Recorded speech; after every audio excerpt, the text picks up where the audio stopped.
ইমান শান্তিকৈ আছিলে, এতিয়া আৰু বি টি চিত গণ্ডগোল। তো বি টি চিত ক'ব গ'লে শান্তি নাই বুলি আমি ক'ব পাৰিম এতিয়া। আমাৰ দিনতো এনেকুৱা হোৱা নাছিলে, এনেকুৱা সেইটোৱে ঘটনা দে। মহিলাৰী তেখেতে এইটো কথা কোৱাৰ যি আঁৰৰ ৰহস্য এইখিনি মই ক'ব বিচাৰিছোঁ। তেখেতে আজি তেখেতৰ হাতত পাৱাৰ নোহোৱাৰ কাৰণে তেখেতৰ যি মানসিক ভাৰসাম্য এয়া হেৰাই পেলাইছে। তেখেতে অত্যন্ত ডিপ্ৰেশ্যনত আছে, যাৰ কাৰণে তেখেতে আবুল তাবুল বকি থাকে। ৰাতিপুৱালৈ প্ৰমোদ বড়ো ডাঙৰে তেখেতে গালি নিদিলে তেখেতৰ মানে ভাতটো হজম নহয়, যাৰ কাৰণে ৰাতিপুৱালৈ মিডিয়া দেখিলে লম্ফ জম্ফ হাগ্ৰামা মহিলাৰী ডাঙৰীয়া আমাৰ সন্মানীয় চিফক তেখেতে টাৰ্গেট কৰি লয়। তেখেতে ক'ত অশান্তি দেখি পালে আপোনালোকে চাব। 2008 আৰু 2012ত মুছলমান আৰু বড়ো ভাইসকলৰ মাজত যেতিয়া গোষ্ঠী সংঘৰ্ষ হৈছিল, সেই সময়ত বি টি চিৰ চিফটো হাগ্ৰামা মহিলাৰী আছিল। সেই সময়তো প্ৰমোদ বড়ো ডাঙৰীয়া ইয়াতে চিফ নাছিলে। তো অশান্তিটো কাৰ সময়ত হৈছিলে? তেখেতৰ সময়ত গোষ্ঠী সংঘৰ্ষ হ'ব। ইয়াৰ পিছত মানে যেতিয়া শান্তিটো আহিব, শান্তি অহাৰ পিছত কাৰোবাক মানে দায়ী ধৰিলেতো নহ'ব। তেখেতে গোটেইখিনি দুখ ইউ পি পি এল আৰু বি জে পি যি এলায়েন্স গভৰ্ণমেণ্ট জাপি দিব বিচাৰিলে নহ'ব। যেতিয়া তেওঁলোকে কংগ্ৰেছৰ লগত বি টি চিখন শাসন কৰি আছিলে 17 বছৰ ধৰি, সেই সময়ত যে অশান্তি বিৰাজ কৰি আছিল, মানুহ কথা ক'ব পৰা নাছিল, ওলাব পৰা নাছিল, বেপাৰ বাণিজ্য কৰিব পৰা নাছিল। আৰু সেই সময়ত আমাৰ মানুহবিলাক যিবিলাক বি টি চিৰ বাসিন্দা আছিল, সকলো জাতি জনগোষ্ঠীয়ে অশান্তি ভুগিবলগীয়া হৈছিল। তেখেতসকলে ভয় ভাবুকিৰে জীৱন যাপন কৰিবলগীয়া হৈছিল। বি টি আৰ একৰ হোৱাৰ পিছত প্ৰমোদ বড়ো ডাঙৰীয়া বি টি আৰ CM হোৱাৰ পিছত আজি আপোনালোকে চাব এটা শান্তি বিৰাজ কৰিছে বি টি আৰত। গতিকে হাগ্ৰামা মহিলাৰ যিখিনি কথা তেখেতক মানে আজি তাৰিখত উত্তৰ দিবৰ কাৰণে আমাৰ লাজ লাগে। নাই, এতিয়া প্ৰমোদ বড়োৰ দিনত সেইবিলাক ঘটনা হৈয়ে থাকিব। তাৰমানে সেই শান্তিকৈ চলাব পৰা নাই, মুঠতে অশান্তি। চব জাতি অশান্তিতে আছে, চব জাতি অশান্তিৰে আছে। আপোনালোকেও মিডিয়াৰ যোগেদি দেখি আছে, চবেই ৰাইজে দেখি আছে যে মানে ভাল নহয় পৰিৱেশটো। তেখেতৰ সময়ত যিখিনি নৰসংহাৰ কৰিলে, তেখেতৰ সময়ত যিটো ধকাবাজ কৰিলে, জাতি জনগোষ্ঠীৰ মাজত যিটো ভেদাভেদ সৃষ্টি হ'ল, আপোনালোকেতো জানিব সাংবাদিক হিচাপে। সেই সময়তেতো যি সময়ত হাগ্ৰামা মহিলাৰী ডাঙৰে শাসন চলাইছিল বি টি চিত 17 বছৰ, সেই সময়তে অৱৰনিষ্ঠ সংগঠন জন্ম হৈছিল। ইয়াৰ মানে কি? মানুহবিলাক অশান্তিত আছিল, এইকাৰণে অৱৰ সংগঠন জন্ম হৈছিল। তাৰমানে বিভিন্ন জাতি জনগোষ্ঠীয়ে হাগ্ৰামা মহিলাৰী ডাঙৰীয়ে একত্ৰিতভাৱে মানে নিব পৰা নাছিল। সেইটোৱে প্ৰমাণ। নহ'লেতো অৱৰ সংগঠন জন্ম নহ'লে হয়, হ'লে হ'ব নেকি? আজিৰ তাৰিখত তেখেতক ক'বলগীয়া আমাৰ বহুত আছে, আমি তেখেতক ক'ব বিচৰা নাই। তেখেতে পাৰিলে ৰাজনীতিৰ পৰা সন্যাস ল'ব লাগে। আজিৰ তাৰিখত তেখেতৰ দিন উকলি গৈছে, তেখেতে নচলা পইচা। আজিৰ তাৰিখত হাগ্ৰামা মহিলাৰী এইবাৰেই লাষ্ট MP ইলেকশ্যনৰ পিছত হাগ্ৰামা মহিলাৰীক আপোনালোকে পলিটিক্সত দেখা নাপাব। আজি ভৱিষ্যতবাণী কৰিছোঁ, B T C B T আৰৰ ৰাইজে তেখেতক প্ৰত্যাখ্যান কৰিছে, তেখেতক ৰিজেক্ট কৰিছে। তেখেতে ৰিজেক্টেড পিচ, হাগ্ৰামা মহিলা আজিৰ তাৰিখত ৰিজেক্টেড পিচ। আৰু BPF দলৰ যিবিলাক কৰ্মকৰ্তা আছে, তেওঁলোকে বহু সংখ্যক কৰ্মকৰ্তাই এতিয়া UPPLত আহিবৰ কাৰণে ৰেডি হৈ আছে। হাগ্ৰামা মহিলাৰী দিনে ৰাতি এইটোৱে চিন্তা কৰি আছে যে নিজক কেনেকৈ বচাব পাৰিম। তেখেতে পাৰ্টি বচাবৰ চিন্তা কৰা নাই। কেতিয়া CBI ৰেড লাগি যায়, কেতিয়া NI লাগি যায়। কাৰণ সেই সময়ত কিছুমান মানুহ কোকৰাঝাৰত দেখা দেখি দিন দুপৰতে কোনোবা ছাত্ৰ নেতাক হত্যা কৰা হৈছিল।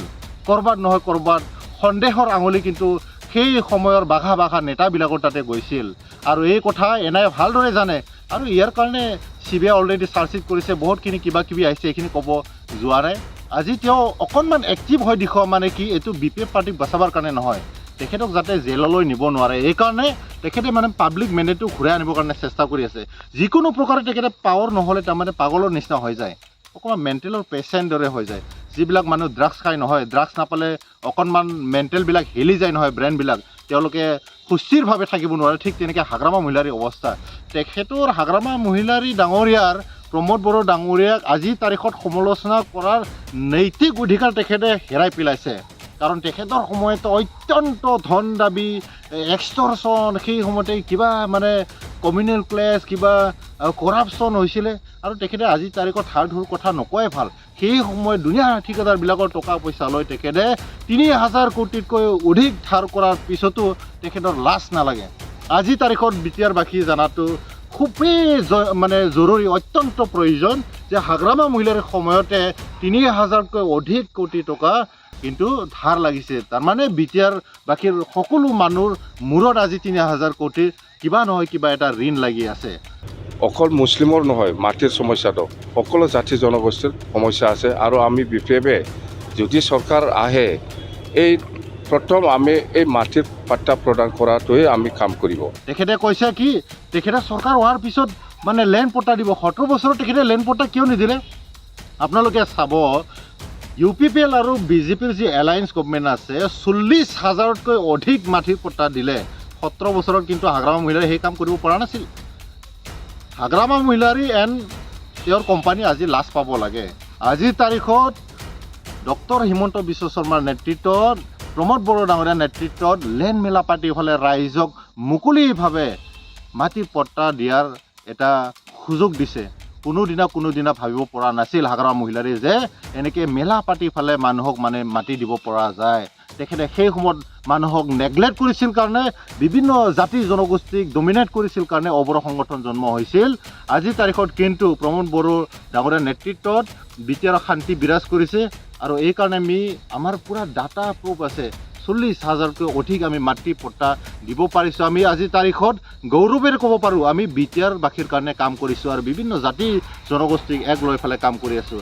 এইকাৰণে মই অনুৰোধ কৰিব বিচাৰিম, হাগ্ৰামা মহিলাৰী ডাঙৰীয়া, আপুনি অকণমান তেজপুৰত গৈ পেলাই আপোনাৰ মেণ্টেলটো অকণমান ব্ৰেইনটো চেকআপ কৰি লওক, যাতে এনেকৈ আবুল তাবুল বুকি পেলাই আপোনাৰ কেতিয়াবা যাতে গলখন ফাটি নাযায়। আৰু ৰাইজে আপোনাক অলৰেডি বিদায় দিছে ৰাজনীতিৰ পৰা। আপোনাৰ যি ৰাজনীতিৰ পাখা খেল, এইটো দালি আকোবাৰ নগ'লে। কাৰণ 17 বছৰৰ আপোনাক কাম কৰা সুযোগ দিছিলে বিটিআৰ বাসীয়ে, কিন্তু আপুনি 17 বছৰ একো দালে কৰিব নোৱাৰিলে। আৰু এইকাৰণে আপুনি লাজ পাব লাগে, আপোনাৰ কোম্পানীটো লাজ পাব লাগে। হাগ্ৰামা মহিলাৰী ডাঙৰীয়া, আপুনি কেনেকৈ এজন নেতা চবেই জানে। আপোনাৰ লগত না কোনোবা ফ্ৰীকৈ কথা পাতিব পাৰে, না কিবা সমস্যাৰ কথা পাতিব আপুনি সুযোগ দিছিলে। আপুনি ডিক্টেটৰশ্বিপৰ দৰে শাসন কৰিছিলে বিটিআৰ বাসীক। এতিয়া সকলোৱে মুক্ত মনে ইয়াতে জীয়াই থাকিব পাৰিছে, বেপাৰ বাণিজ্য কৰিব পাৰিছে, কোৱালিটি এডুকেশ্যন ল'ব পাৰিছে, সকলোৱে আজি নিজৰ কলা সংস্কৃতি লৈ পেলাই জীয়াই থাকিব পাৰিছে। গতিকে হাগ্ৰামা মহিলাৰী ডাঙৰীয়া, তেখেতক মই এই মঞ্চৰ যোগেদি অনুৰোধ জনাব বিচাৰিম, আপুনি যিমান কথা ক'লেও, যিমান সমালোচনা কৰিলেও বিটিআৰ বাসী আপোনাক কিন্তু বিশ্বাস নকৰে। बङाइगाव साफागुरि र'डआव थानाय मेगना हुन्डाइ श'रुमा लानानै फैदों नोंथांमोननि सेराव फुजानि स्पेशल अफार। ग्रेन्ड i10, नियस, i20, N-लाइन, अरा, भेरना, आल्काजार बेफोर समायना गारिफोर फुजानि स्पेशल अफारा फैगौ 30 सेप्तेम्बरसिम थागोन। 50,000सिम गारि लानानै गारि अफार नोंथाङा मोनफुंनो हागोन। अब्ला मानोथो गोबाव खालामनो, थाबैनो नोंथाङा बङाइगाव साफागुरि र'ड एबा लामा सेराव थानाय मेगना हुन्डाइ श'रुमाव नोंथांनि फसायनाय गारिखौ लाहैदो।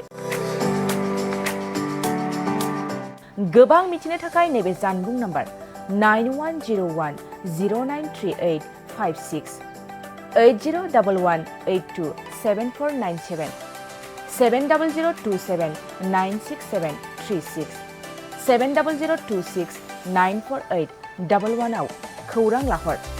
मेगना हुन्डाइ श'रुम बङाइगाव।